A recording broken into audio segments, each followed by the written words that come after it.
Pak Anies nih lagi dibilang Pak Anies lewat timnasnya pengen menghapus BUMN dan mengganti dengan koperasi kalau menang. Ya ini sepertinya ada yang perlu diluruskan nih Pak Anies nih. Bahkan sudah diberikan statement sambutan dari yang bersangkutan gitu. Bertanya, kalau BUMN dihapus, gimana nanti pegawainya? Gimana jutaan pegawainya? Silakan diluruskan Pak. Ini hoax atau benar nih kira-kira?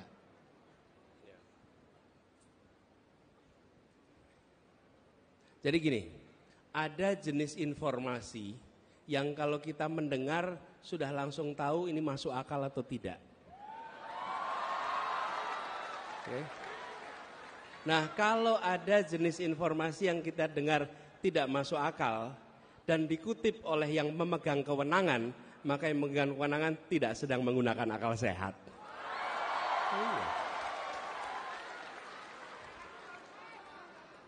Kan kira-kira mana mungkin BUMN dihapus, mana mungkin.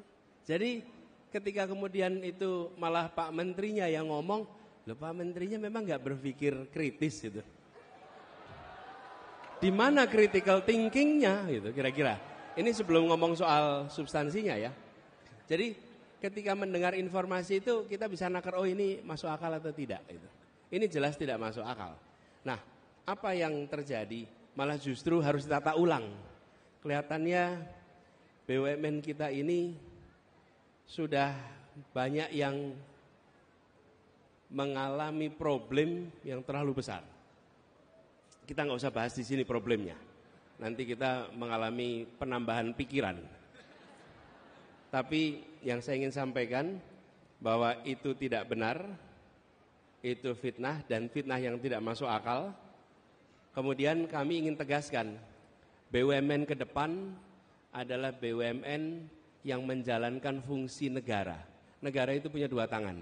Satu namanya birokrasi, satu namanya korporasi. Yang disebut birokrasi itu kementerian, dinas, badan, itu birokrasi. Yang kedua namanya korporasi, BUMN, BUMD. Okay? Dua-duanya punya tugas melakukan pembangunan.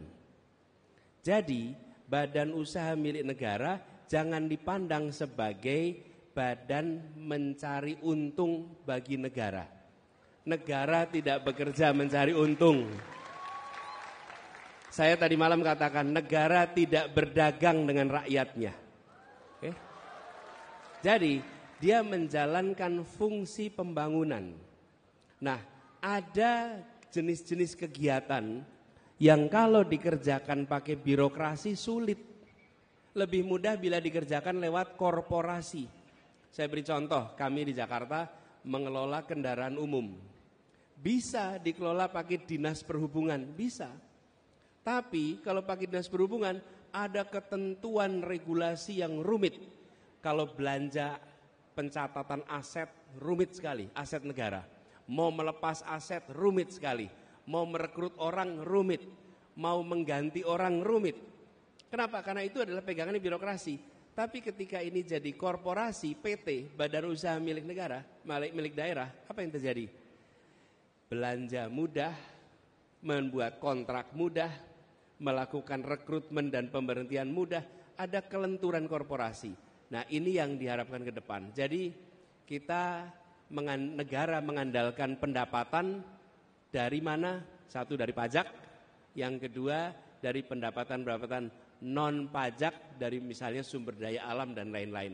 Tetapi badan usaha milik negara bukan diarahkan untuk mencari keuntungan, tapi diarahkan untuk menjalankan fungsi pembangunan yang baik kalau punya untung, tapi bukan sebagai prioritas nomor satu. Gitu kira-kira. Baik, jadi sudah dipastikan hoax ya.